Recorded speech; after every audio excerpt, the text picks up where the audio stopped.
হাসরের ময়দানে আল্লাহ তাআলা আপনাকে আর আমাকে মাফ করার জন্য বাহানা তালাশ করবে। কেমনে আমারে আর আপনারে মাফ করা যায়?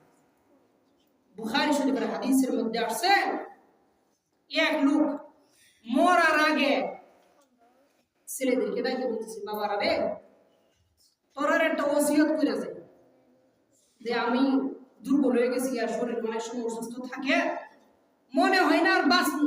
বুখারী শরীফের হাদিস বলতেছে, তোরার একটা কথা কই, ওসিয়ত করি, জীবন ভর তো অনেক কথা শুনছস, আমার এই কথাটা মানিস। আমার মৃত্যুর পরে আমারে তোরা হিন্দুরার মতো আগুন দিয়া জ্বালা লাইবি, ফুরা লাইবি, আমারে কবর দিস না তোরা। ছেলেরা তো আশ্চর্য হয়ে গেছে, কিরে আমরা তো মুসলমান, মুসলমানের নিয়ম তো হচ্ছে কবরস্থ করা, দাফন করা। আব্বা বলতেছে আব্বার মৃত্যুর পরে কাফন দাফন না করার জন্য, আগুনের মধ্যে পুড়ায় ফেলার জন্য। আব্বা, আগুনের মধ্যে পুড়াইলে কি করব?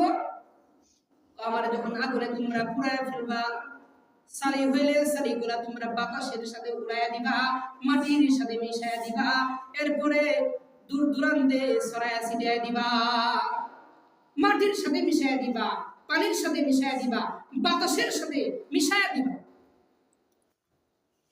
আল্লাহ পাকের বান্দা মৃত্যুবরণ করছে, সন্তানরা চিন্তা করছে আব্বা শেষ বয়সে একটা ওসিয়ত করে গেছে, এটা যদি না হনি আব্বার একটা কষ্ট হয়। এটা মনে কইরা ছেলেরা বাবার মৃত্যুর পরে আগুনের মধ্যে পুরাইছে, পুরায়া এই সালি মাটির সাথে মিশাইয়া দিছে, বাতাসে উড়াইয়া দিছে, পানির মধ্যে দিয়া দিছে।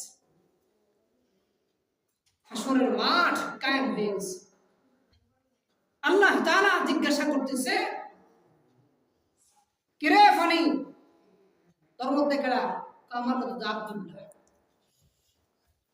বাতাস, তোর মধ্যে কে? আল্লাহ, আমার মধ্যে তো আব্দুল্লাহ। মাটি, তোর মধ্যে কি? আল্লাহ, আমার মধ্যে তো আব্দুল্লাহ। আল্লাহ রাব্বুল আলামিন বলেন, এ বাতাস, ও মাটি, ও পানি, তোরা আমার আব্দুল্লাহ বান্দাটারে আমার সামনে একটু উপস্থিত কইরা দে। আল্লাহ তাআলা বলতে দেরি হয়েছে, সহজ সরল একটা মানুষে আব্দুল্লাহ আল্লাহর বান্দা রূপান্তরিত হয়ে গেছে। আল্লাহর সামনে পুরা এটা 3.5 হাত বড় মানুষ উপস্থিত। আল্লাহ পাক রব্বুল আলামিন জিজ্ঞাসা করে, কিরে বান্দা, কিরে আব্দুল্লাহ, মৃত্যুর আগ মুহূর্তে সন্তানদেরকে এমন ওসিয়ত নসিহত কেন করলি? আল্লাহর বান্দা বলে, আল্লাহ গো, কতবার নামাজের সময় হয়েছে মসজিদের মধ্যে, মুয়াজ্জিন সাহেব মসজিদ থেকে আমাদেরকে নামাজের জন্য ডেকেছে, মসজিদে যায় নাই, নামাজ পড়ে নাই, রোজা রাখি নাই, হজ করে নাই, যাকাত দেই নাই।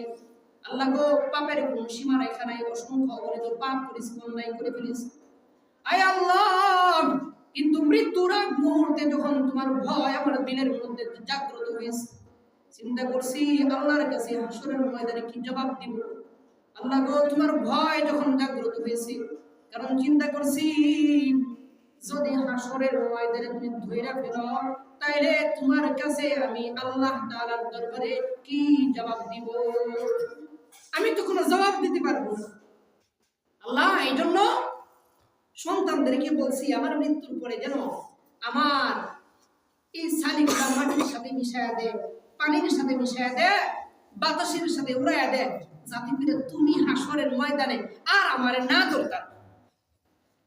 বুঝেন কেমন সিটা কইতাছে, আল্লাহ এই করছি এমন কাজটা যাতে করে তুমি হাসরের ময়দানে আমারে আর না দরকার।